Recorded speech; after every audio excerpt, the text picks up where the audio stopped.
The slavery of 9 to 5.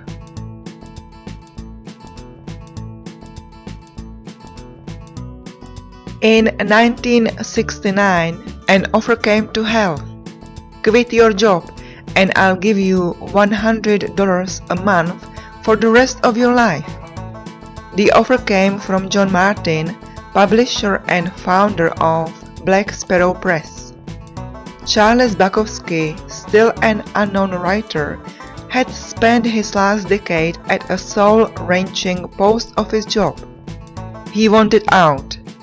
In a letter at the time, Bukowski wrote, "I have one of two choices.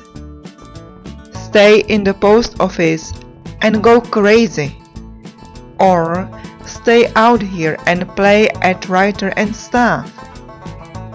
I've decided to staff."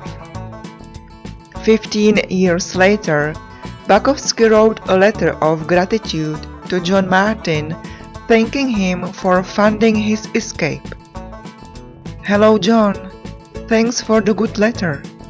I don't think it hurts sometimes to remember where you came from. You know the places where I came from. Even the people who tried to write about that or make films about it. They don't get it, right? They call it 9 to 5.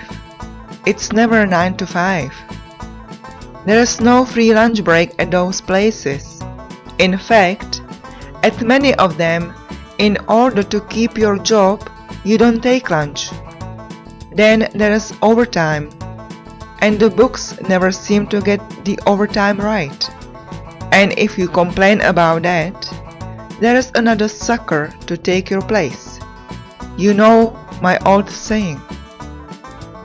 Slavery was never abolished. It was only extended to include all the colors. And what hurts is the steadily diminishing humanity of those fighting to hold the jobs they don't want, but fear the alternative worse. People simply empty out their bodies where fearful and obedient minds. The color leaves the eye. The voice becomes ugly and the body, the hair, the fingernail, the shoes, everything does.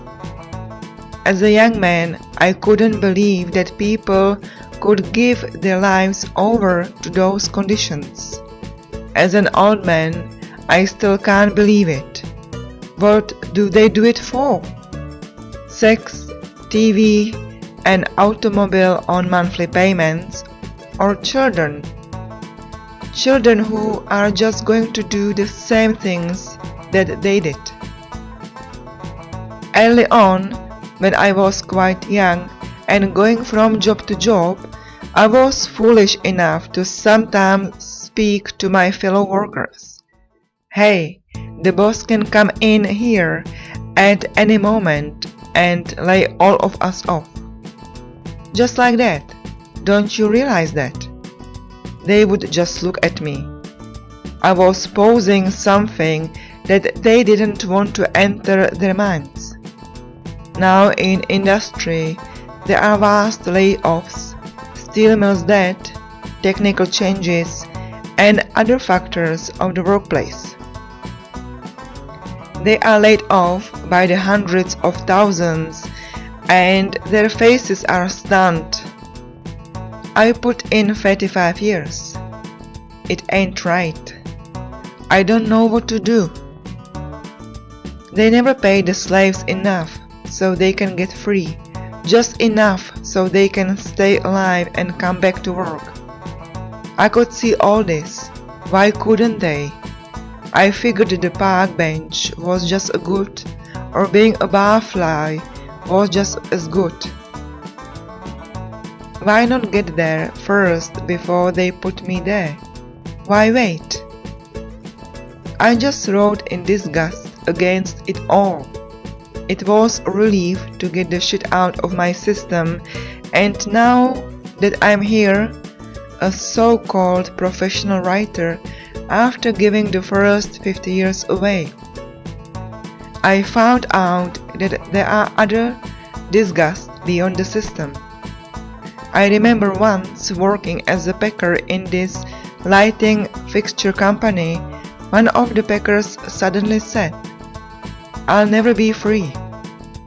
One of the bosses was walking by.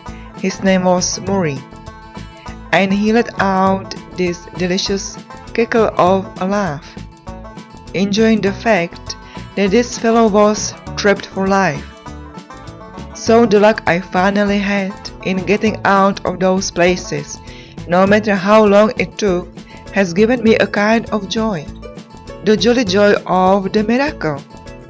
I now write from an old mind and an old body, long beyond the time when most men would even think of continuing such a thing. But since I started so late, I owe it to myself to continue.